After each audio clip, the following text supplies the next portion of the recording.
All right, ladies and gentlemen, we're going to continue with our Module 4 notes. I'm hoping this lesson is going to be a slightly shorter one. A lot of the things that we're doing in this lesson are things you've done before. We're just kind of combining them. Okay, we're combining them and we're reviewing the names for them. Module 4, Lesson 3, talks about representing division. Now this builds on lesson 4-2, Module 4, Lesson 2, where we talked about fractions as division. This is going to look very, very similar. It's going to use part of that. Let's put our Roman numeral 3 on here before we go too much further. And let's answer this question. How can we show division? How can we represent, which you heard me say a moment ago just means show. How can we show it? How can we represent, how can we show division? The answer is not by breaking my pencil 100 times, even though that's what I'm demonstrating. How can we represent division? Well, probably the most basic way is a division expression. This is almost certainly what you first saw when your teachers first started talking to you about division. You saw something that just looked like this. 3 divided by 2. Now, you didn't see that one because it doesn't work out evenly, but I'll show you in a few minutes why I'm doing that. 3 divided by 2. Division expression, nice and simple. Now, while you were learning that, you may have also had it shown to you using units. Pictures, a model, something like that. Okay. If you remember back to our Module 4 Lesson 2 notes,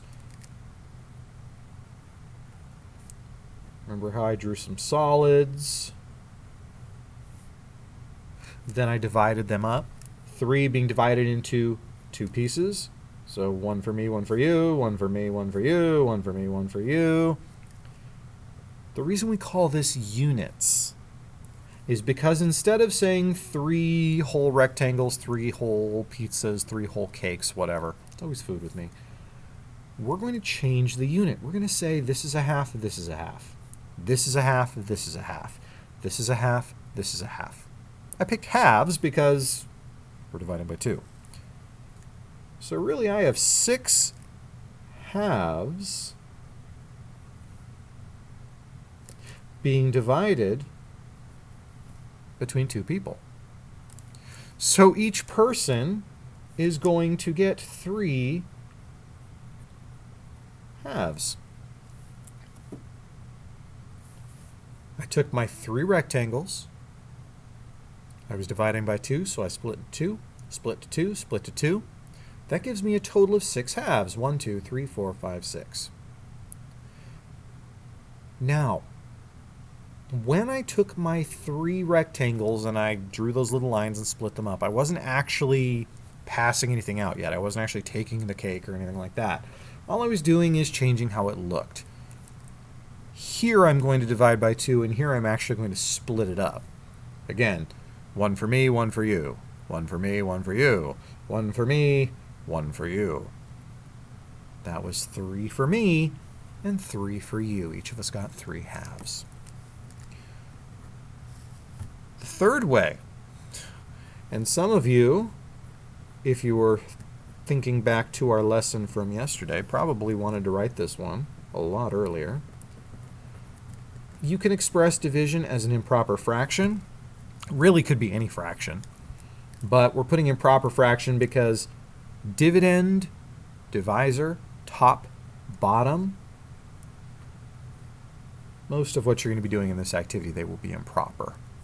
Okay, 3 divided by 2. Now, when we talked about adding and subtracting, we don't want to leave the improper fraction looking this way. We want to change it usually into a mixed number.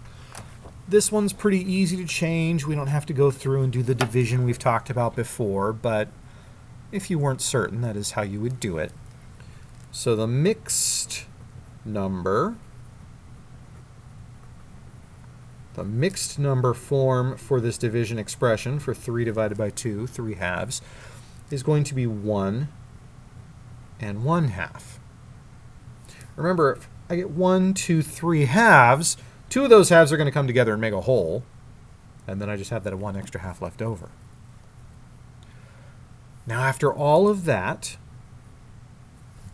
the last way we're going to talk about right now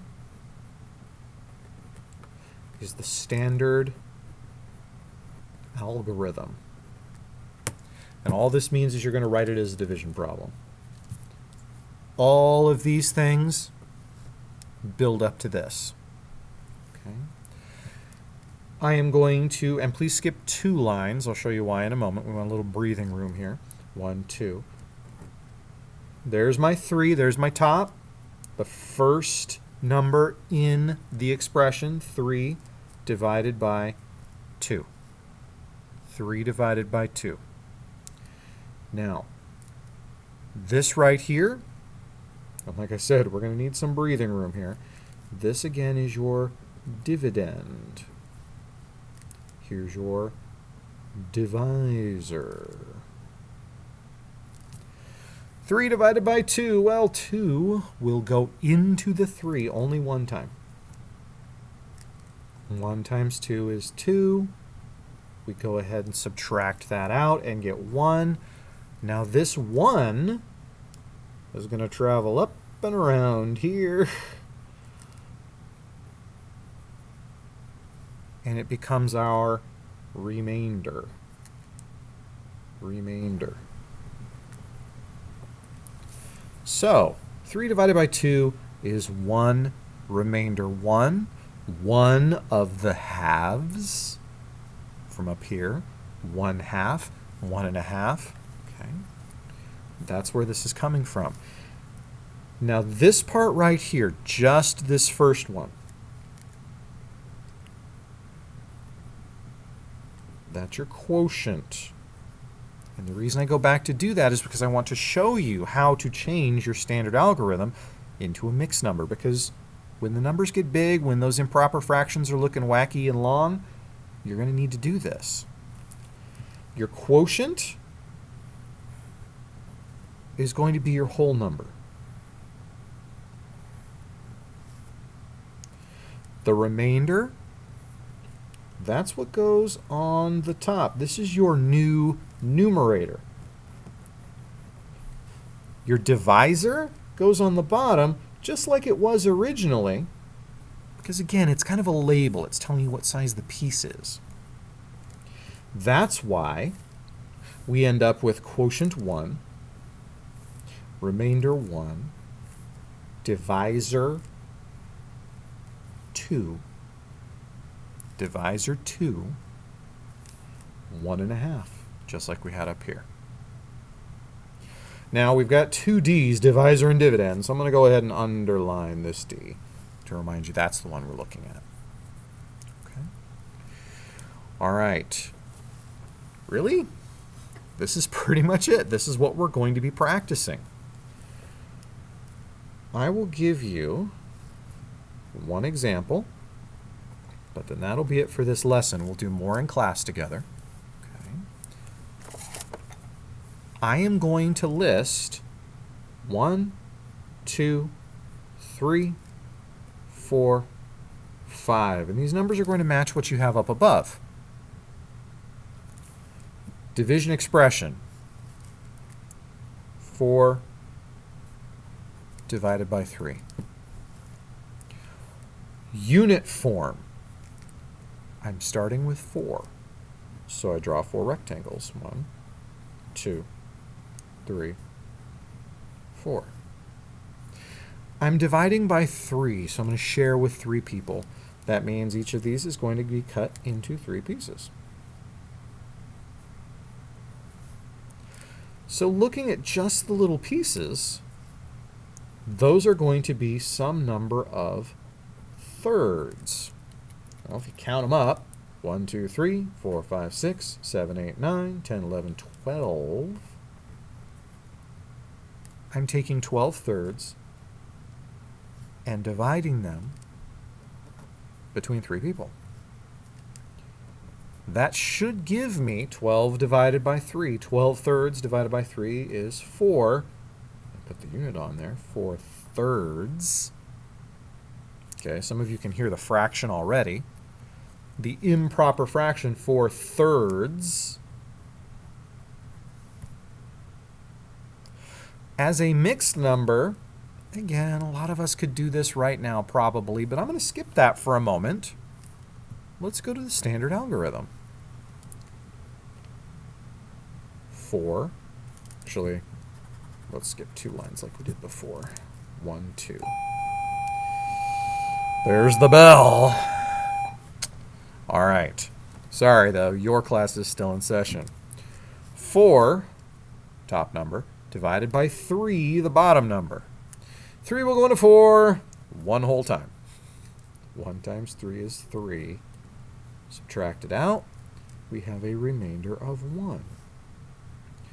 Thinking back to this pattern up here, quotient, remainder over divisor.